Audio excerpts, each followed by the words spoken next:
பி4யா media நேயர்களுக்கு வணக்கம்.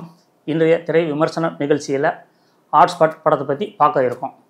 இந்த படம் முழுக்க சமூக நலனை ஒரு புதிய கோணத்தில் சொன்ன படம். ரொம்ப தெளிவாக சொல்லியிருக்காங்க, புரிகிற மாதிரி சொல்லியிருக்காங்க, அழகாக சொல்லியிருக்காங்க. வழக்கமாக சினிமா படத்தில் சினிமாக்குள்ளே இருக்க சினிமா பற்றி எடுக்கும்போது பெருசாக அதுக்கான வரவேற்பு கிடைக்கல. நிறைய உதாரணம் சொல்லலாம். கடைசியாக நம்ம பிரகாஷ்ராஜ் தயாரித்த வெள்ளித்திரை ஒரு வரவேற்பு பெற்ற படம். சினிமா தொழில்நுட்பம், சினிமா இயக்குநர்கள், சினிமா நடிகர்கள் அவங்கள பற்றிய ஒரு பாதிப்பு வெகுஜனங்களுக்கு நிறையா தெரியாது. ஆனால் பொதுமக்கள் நலன் சார்ந்த ஒரு படம் எடுக்கும்போது நமக்கு நடந்த மாதிரி இருக்கே, நம்ம பக்கத்தில் நடந்த மாதிரி இருக்கே, அப்படி ஒரு பாதிப்பு வரும்போது தான் அந்த படத்துக்கு பெரிய வரவேற்பும் அதுக்கான வெற்றியும் அமையுது. ஆனால் இந்த படத்தில் மிக தெளிவாக ரொம்ப அழகாக சினிமா கதை சொல்கிற மாதிரியே சொல்லி சமூக பிரச்சனை உள்ளே கொண்டு இந்த இயக்குனரோட மிகப்பெரிய புத்திசாலித்தனம் சொல்லலாம். அந்த அளவுக்கு பிரமாதமான வரவேற்பு கிடைக்கும், நல்லாவும் இருக்குது அப்படிங்கிறது தான் அடிப்படையான உண்மை. கேஜேபி டாக்கீஸ் மற்றும் 7 வாரியர் பிலிம்ஸ் பேனரில் கேஜே பாலாமணி மார்டின் மற்றும் சுரேஷ்குமார் இவர்களுடன் சிக்ஸர் என்டர்டெயின்மெண்ட் பேனரில் தினேஷ் கண்ணனும் இணைந்து தயாரித்த படம் தான் இந்த படம். இதில் நடிகர்கள் பார்த்தீங்கன்னா கலையரசன் சோஃபியா, சாண்டி அம்மு அபிராமி, சுபாஷ் ஜனனி, கௌரிகிஷன், ஆதித்ய பாஸ்கர் இன்னும் சிலரும் நடிச்சிருக்காங்க. சமூகத்தில் நடக்கிற அன்றாட பிரச்சனையை நம்ம கடந்து போகிற ஒரு சின்ன தவறு தான் ஒவ்வொரு தவறுக்கும் அடிப்படை காரணமாக அமையுது அப்படிங்கிறதுல இந்த படம் மிக தெளிவாக சொல்லப்பட்டிருக்கு.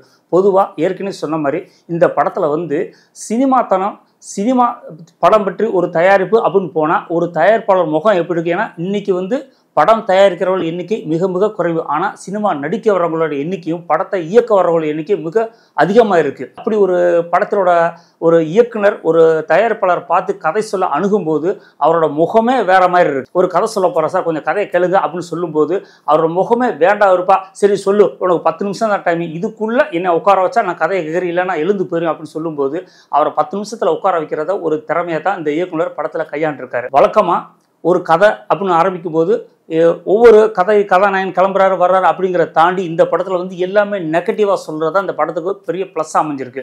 சார், நான் 4 கதை சொல்கிறேன், இதில் உங்களுக்கு எது பிடிச்சிருக்கோ அதை நீங்கள் எடுக்கலாம். கலையரசன் சோஃபியா அந்த கேரக்டர் அதில் ஒரு குழந்தைகள் நலன் பற்றி பெற்றோர்கள் எப்படி கவனமாக இருக்கணும், எல்லாரும் நம்ம குழந்தை டிவியில் வந்தால் போதும் அப்படிங்கிற ஆர்வத்தில் விடும்போது அங்கே என்னெல்லாம் தப்பு நடக்கிறத சமூகத்துக்கான ஒரு மெசேஜை அழகாக சொல்லியிருக்காங்க. இந்த இயக்குனர் மிகப்பெரிய வெற்றி இந்த படத்தில் அவருக்கு நிச்சயமாக இருக்குங்கிறத நம்ம தெளிவாக எடுத்து சொல்ல முடியும். என்ன காரணம் கேட்டிங்கன்னா, நல்ல விஷயங்களாக எடுத்து சொன்னது இந்த படத்தில் ஒரு பெரிய திருப்புமுனையான ஒரு விஷயம், நம்ம ரசிக்கிற மாதிரி ஒரு விஷயமா அந்த படத்தில் இருக்குதுதான் நம்ம உண்மையான விஷயம். சாண்டி அபிராமி இவங்களோட காதல் போர்ஷன் பார்த்திங்கன்னா ரொம்ப சீரியஸாக கொண்டு போய் பெரிய நகைச்சுவையாக முடிச்சிடுறாங்க. 2 பேரும் சீரியஸாக லவ் பண்ணுறாங்க. இந்த லவ்வுக்கு பேரண்ட்ஸ் எவ்வளோ எதிர்ப்பு தெரிவிக்கிறாங்களோ அந்த எதிர்ப்பை மீறி ரொம்ப அழகாக சாமர்த்தியமாக இவங்க வேறு மாதிரி ஒரு சின்ன ட்ராமா பண்ணுறாங்க. ட்ராமா பண்ணி கடைசியில் அம்மு அபிராமியை வீட்டில் போய் அழைச்சிட்டு போய் உட்காந்து பேசும்போது கடைசியில் அவங்க ஒரு டேர்னிங் பாயிண்ட் சொல்லி முடிக்கும்போது தியேட்டரே அரங்கத்தில் சிரிப்பில் ரொம்ப பலமாக எழுதுது. சில பேர் கூட கேட்டாங்க, இது வானமேலயத்தோட சாயல் மாதிரி தெரியுதுன்னு. நம்ம ஒரு சீனை வச்சு நம்ம எப்படியும் அப்போ இட போட முடியாது. அந்த படத்தில் பார்த்தீங்கன்னா பிள்ளைங்க லவ் பண்ணுறாங்கன்னு தெரிஞ்சவொடனே கதாநாயகனுக்கு அப்பா கிடையாது, கதாநாயகிக்கு அம்மா கிடையாது. ஸோ அங்கே 2 பேரண்ட்ஸ் சேர்ந்து அவங்க 2 பேரும் மேரேஜ் பண்ணி நீங்கள் 2 பேரும் அக்கா தங்கச்சின்னு முடிச்சிடுறாங்க. இதில் பார்த்தீங்கன்னா கதைப்படி சித்தி பொண்ணு அப்படிங்கிறத என் ஊர் பேரெல்லாம் சொல்லும்போது நீ எனக்கு தங்கச்சி மக, உனக்கு அவன் அண்ணன் வேணும் அப்படின்னு சொல்லிக்கும்போது தேட்டரை நகைச்சுவையில் இதை தாண்டி நம்ம சுபாஷ் ஜனனி ஐயர் கேரக்டர் பார்த்தீங்கன்னா அதுவுமே பார்த்தீங்கன்னா இன்னைக்கு சிட்டியில் நடக்கிற இந்த ஆண் விபச்சாரத்தை பற்றி கொஞ்சம் காமெடி கலந்து அது சீரியஸ் இல்லாமல் கொஞ்சம் நகைச்சுவையாக சொல்லியிருக்காங்க. அது